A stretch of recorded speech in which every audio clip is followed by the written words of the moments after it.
Welcome to the Genius Factory. Enjoy the video. In this video, I will explain how to use Time Keeper Aqw, updated.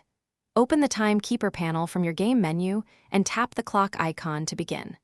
Set an alarm by choosing hours, minutes, and AM or PM, then save the alarm name.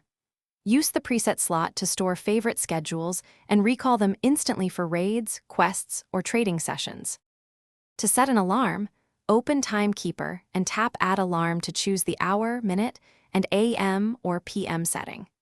Give each alarm a clear label so you know its purpose during busy gameplay.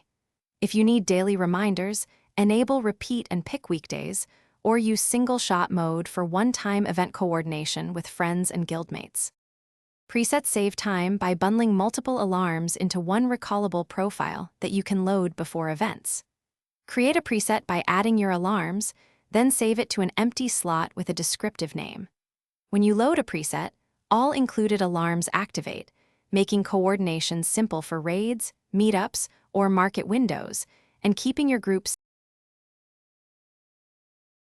Thanks for watching. If you found this helpful, don't forget to like and subscribe.